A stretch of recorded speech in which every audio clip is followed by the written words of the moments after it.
ইরানের বিজয় অব্যাহত। আজ এই মুহূর্তে ইরানের বিদেশমন্ত্রী সৈয়দ আব্বাস আরাগচি বৈঠক করছেন চীনের বিদেশমন্ত্রী ওয়াং ইর সঙ্গে।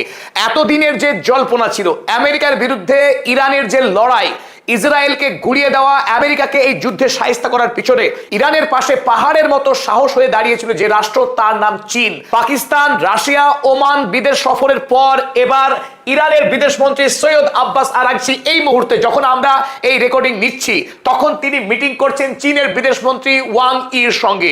আর এই বৈঠক অত্যন্ত গুরুত্বপূর্ণ, কারণ আমেরিকা যুক্তরাষ্ট্র এতদিন যেটা ভেবেছিল ইরানকে অবহেলায় আক্রমণ করে গুড়িয়ে দিয়ে তারা তাদের বাসনা পূর্ণ করবে, 1979 সাল থেকে ইরানকে জব্দ করার যে স্বপ্ন দেখেছিল আমেরিকা, সেই স্বপ্ন 2026 সালে পূর্ণ করবে বলে ডোনাল্ড ট্রাম্প যে খোয়াব দেখেছিল সেই খোয়াবকে চূর্ণ বিচূর্ণ করেছে ইরান চীনের সঙ্গে বন্ধুত্বের মাধ্যমে। আর সেই বন্ধুত্বের হাতকে আজ আরো শক্ত করলো ইরান। ইরানের আজ যে বৈঠক চলছে এই মুহূর্তে সৈয়দ আব্বাস আরাগচির সঙ্গে চীনের বিদেশমন্ত্রী, তার তিনটে গুরুত্বপূর্ণ এজেন্ডা এই মুহূর্তে বাইরে এসেছে। প্রথম এবং অন্যতম agenda the Hormuz crisis. Hormuz প্রণালীকে ইরান বন্ধ রেখেছে ইচ্ছে করেই, যাতে করে আমেরিকার 20 দাঁত ভেঙে দেওয়া যায়। কারণ আমেরিকা চেয়েছিল ইরানকে অর্থনৈতিকভাবে, সামরিকভাবে ধ্বংস করতে। আর এই উদ্দেশ্যে যখন যুদ্ধে ইরানকে হারাতে পারেনি তখন ওমান উপসাগরে ইরানকে ঘিরে নৌ অবরোধ করেছিল, অবরুদ্ধ করে রেখেছিল ইরানকে। আর তার জবাব দেওয়ার জন্য ইরান হরমুজ প্রণালীকে স্থায়ীভাবে বন্ধ করে দিয়েছে। পৃথিবীর কোনো দেশ সাহস দেখাতে পারেনি ইরানের অবাধ্য হয়ে হরমুজ প্রণালী দিয়ে জাহাজ নিয়ে যাওয়ার। তাতে গত পরশুদিন আমেরিকা যে চেষ্টা করেছিল প্রজেক্ট ফ্রিডম, এক গাল ভরা নাম দিয়েছিল। আমেরিকার সেনেটের চাপে যখন যুদ্ধ চালাতে পারছে না 60 দিনের বেশি, ডোনাল্ড ট্রাম্প নাম বদলে নাম দিয়েছিলেন প্রজেক্ট ফ্রিডম। আহ্বান করেছিলেন পৃথিবীর সমস্ত দেশ, বিশেষ করে ইউরোপীয় দেশ, আমেরিকার বন্ধু রাষ্ট্রগুলোকে ইরানের বিরুদ্ধে যুদ্ধ ঘোষণা করার জন্য, হরমুজকে উন্মুক্ত করার উদ্দেশ্য নিয়ে। আমেরিকা সেই ডাকে কোন রাষ্ট্র সাড়া তো দেয়নি। হরমুজ প্রণালী এখনো বন্ধ। বিশ্বে জ্বালানি প্রবাহ বন্ধ, দাম বাড়ছে, জ্বালানির শুরু হইতে সংকট। তাই ইরান দেখিয়ে দিয়েছে পৃথিবী আমেরিকার হাতে নেই, পৃথিবী আছে ইরানের হাতে। তাই ইরানকে যদি আমেরিকা হালকা ভাবে নেয় তার পরিণাম বিশ্বের জন্য খুব একটা ভালো হবে না। আজ এই মুহূর্তে চীনের বিদেশমন্ত্রীর সঙ্গে ইরান ঠিক করতে যাচ্ছে পূর্ব প্রস্তুতি। আমরা জানি 14ই মে, আর কয়েকদিন পরেই আমেরিকার রাষ্ট্রপতি ডোনাল্ড ট্রাম্প চীন সফর করবেন। সেই চীন সফরে শি জিনপিং এর সঙ্গে বৈঠক করতে যাচ্ছেন ডোনাল্ড ট্রাম্প। এবং নিশ্চিতভাবেই ইরানের যে হরমুজ প্রণালী, সেটাই এই মুহূর্তে আমেরিকার সঙ্গে চীনের বৈঠকের প্রধান ইস্যু হতে যাচ্ছে। আর তার আগেই চীন এবং ইরান নিজেদের মধ্যে বোঝাপড়া করে নিতে চাইছে যে আমেরিকার সঙ্গে বৈঠকে কি আলোচনা হবে। তাই ডোনাল্ড ট্রাম্পের সঙ্গে শি জিনপিং এর কি আলোচনা হবে, সেই আলোচনার পূর্ব শর্ত ইরান এবং চীন মিলে আগেই ঠিক করে নিচ্ছে। তাই হরমুজ প্রণালী নিয়ে আজ আলোচনা চলছে চীনের সঙ্গে ইরানের। 3 নম্বর গুরুত্বপূর্ণ মিলিটারি অ্যান্ড ডিফেন্স এগ্রিমেন্ট। চীনের সঙ্গে ইরানের এক গুচ্ছ সামরিক চুক্তি রয়েছে, অতীতেও ছিল।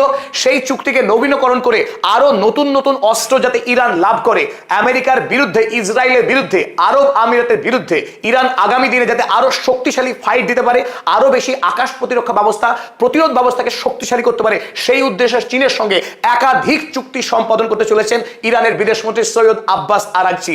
এই মুহূর্তে পৃথিবীর অন্যতম জনপ্রিয় নেতা ইরানের সৈয়দ আব্বাস আরাগচি, তিনি এই মুহূর্তে সারা পৃথিবীর লাইমলাইট তিনি একাই ভোগ করছেন। সারা পৃথিবীর ক্যামেরা, সারা পৃথিবীর মিডিয়া এখন সৈয়দ আব্বাস আরাগচির পিছনে ছুটছে।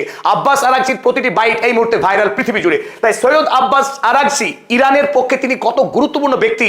ইরানের সর্বোচ্চ নেতা আয়াতুল্লাহ মুস্তফা খামেনেই প্রতিনিধি হিসেবে এই মুহূর্তে তিনি চীনে গুরুত্বপূর্ণ বৈঠক সারছেন। আর এই বৈঠকে আমেরিকা এতটাই ভয় পেয়ে গেছে, তাই আগেই ডোনাল্ড ট্রাম্প বুঝতে পেরেছেন তার প্রজেক্ট ফ্রিডম ফেল, তার বেলুন পাংচার হয়ে গেছে, হাওয়া বেরিয়ে গেছে। তাই আজ এই মুহূর্তে সবচাইতে বড় খবর, ডোনাল্ড ট্রাম্প তিনি বাতিল করলেন তার প্রজেক্ট ফ্রিডম। হরমুজ প্রণালীকে মুক্ত করার তার যে বাসনা ছিল, সারা পৃথিবীর কাছে গ্রেটেস্ট হিরো হওয়ার যে তার স্বপ্ন ছিল ডোনাল্ড ট্রাম্পের, সেই স্বপ্ন একেবারে ভেঙে গুড়িয়ে গেছে। তিনি লজ্জা শরমের মাথা খেয়ে এখন বললেন যে তার প্রজেক্ট ফ্রিডমকে তিনি বন্ধ করছেন, কারণ ইরানের সঙ্গে তিনি চুক্তি করতে চান। তাই চুক্তির আগে নতুন করে কোনো অপারেশন কোনো প্রজেক্ট তিনি আর করতে চান না।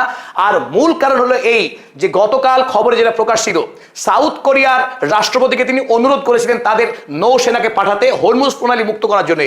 আবেদন করেছিলেন ইউরোপিয়ান ইউনিয়নের অধিকাংশ রাষ্ট্রকে, কিন্তু কোনো রাষ্ট্র এই যুদ্ধবাজ ডোনাল্ড ট্রাম্পের আবেদনে সাড়া দেয়নি। হরমুজ প্রণালীতে প্রবেশ করবার সাহস পৃথিবীর কোনো রাষ্ট্র দেখাতে পারছে না এই মুহূর্তে, কারণ হরমুজে জাহাজ পাঠানো মানেই সেই জাহাজের সলিল সমাধি হবে।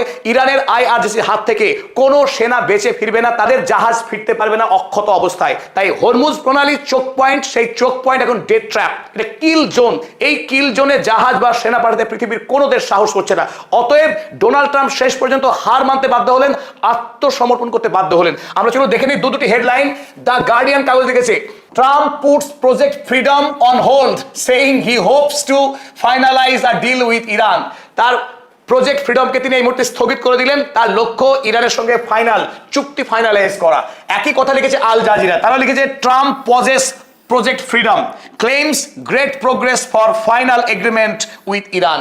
ইরানের সঙ্গে চুক্তির অনেকখানি ধাপ এগিয়ে গেছে আমেরিকা, কিন্তু আসল ধাপ এটাই যে এই মুহূর্তে ইরানের বিদেশমন্ত্রী চীনে অবস্থান করছেন, চীনের বিদেশমন্ত্রীর সঙ্গে চুক্তি করছেন, এবং আগামী দিনে ইরান ও চীনের পথ কি হবে, রাশিয়ার সঙ্গে মিলিতভাবে তাদের যে পাওয়ার ব্লক, সেই পাওয়ার ব্লক আগামী দিনে আরো কত শক্তিশালী হবে আমেরিকার বিরুদ্ধে লড়াইয়ে। তাই এই বার্তা ডোনাল্ড ট্রাম্প পেয়েছেন এবং তিনি আগেই বুঝতে পেরেছেন আগামী দিনে তিনি হরমুজে কোনো লড়াই করতে পারবেন না ইরানের বিরুদ্ধে। সুতরাং তিনি প্রজেক্ট ফ্রিডমকে ক্যান্সেল করলেন, বানচাল করে দিলেন। আর এই প্রেক্ষিতে গতকাল ডোনাল্ড ট্রাম্প অত্যন্ত দুঃখের সঙ্গে একটা হাস্যকর কথা দাবি করেছিলেন, চলুন আমরা সেটা দেখে নিই। আর এই খবর শুনে না হেসে কোনো উপায় নেই। ডোনাল্ড ট্রাম্প বলেছিলেন, I can say this, Iran wants to make a deal. তার সাফ কথা যে ইরান আমেরিকার সঙ্গে চুক্তি করতে চায়, আমেরিকাও চায়, কিন্তু মুশকিল কোথায়? What I don't like about Iran is, ইরানের বিষয়ে যেটি আমার একদম ভাল লাগে না সেটা কি, they talk to me with such a great respect. Donald Trump দাবি করছেন ইরানের নেতারা নাকি ডোনাল্ড ট্রাম্পকে গভীর শ্রদ্ধা প্রদর্শন করে তার সঙ্গে কথাবার্তা বলে, তাকে খুব সম্মান দেখায়, মানে গায়ে নিজে তিনি মোড়ল সাজছেন। তিনি বলছেন, and then they will go on television and say we did not speak to the president. আর তারপরে ইরানের টেলিভিশনে গিয়ে ইরানের নেতারা দাবি করেন, আমরা কোনো মার্কিন নেতাদের সঙ্গে কথা বলিনি, শত্রুর সঙ্গে আমরা কথা বলিনি। এই কথাতে ডোনাল্ড ট্রাম্পের বড্ড সম্মান যায়, তার প্রেস্টিজে গ্যামাক্সিন লেগে যায়। তাই তার এইটুকু ক্ষোভ, এইটুকু অভিমান। ইরানের নেতারা শুধু এটুকু বলবেন যে Donald Trump is great, he is a piece maker, তিনি পৃথিবীর অনেক যুদ্ধ থামিয়েছেন, এইটুকু বললেই তার নোবেলের ব্যবস্থা হয়ে যাবে। শুধু এইটুকুই তার চাওয়া। They play games but let me tell you they just wanna make a deal. তারা আমাকে নিয়ে খেলা করছে, কিন্তু সত্যি কথা এই, তারা সত্যি সত্যি আমেরিকার সঙ্গে চুক্তি করতে চায়। সাংবাদিকদের দেওয়া গতকালের আমেরিকার রাষ্ট্রপতির সাক্ষাৎকার থেকে একটা বিষয় খুব স্পষ্ট, যে আমেরিকা এই মুহূর্তে ইরানের সঙ্গে চুক্তি করার জন্য তর পাচ্ছে, তারা মরিয়া হয়ে উঠেছে। কারণ দেশের মধ্যে ডোনাল্ড ট্রাম্পের মুখ নেই, সেনেটে কংগ্রেসে তিনি মার খাচ্ছেন, কারণ ইরান যুদ্ধে আমেরিকার পরাজয় হয়েছে। সেই পরাজয় যখন স্বীকার করতে চাইছেন না, তিনি বলে জয়ী হয়েছেন, জয়ের কোনো প্রমাণও দিতে পারছেন না। তাই আমেরিকা এই মুহূর্তে আর নতুন করে ইরান যুদ্ধে একটা পয়সাও খরচ করতে চাইছে না সেনেটাররা, কংগ্রেসম্যানরা। তাই ডোনাল্ড ট্রাম্পের হাত পা শেকলে বাঁধা, তাকে এই মুহূর্তে ইরানের কাছে আত্মসমর্পণ করা ছাড়া, ক্ষমা চাওয়া ছাড়া কোনো পথ খোলা নেই। তাই ইতিহাসে একটা মধুর অধ্যায় রচিত হলো, ইরান হামলা করতে এসে ডোনাল্ড ট্রাম্প তার আত্মসম্মান মর্যাদা সব খোয়ালেন, শেষ পর্যন্ত ইরানের কাছেই হাত জোর করে ক্ষমা চাইতে হচ্ছে। এটাই সুপার পাওয়ারের, এটাই স্বৈরাচারের শেষ পরিণতি। Thank you everybody.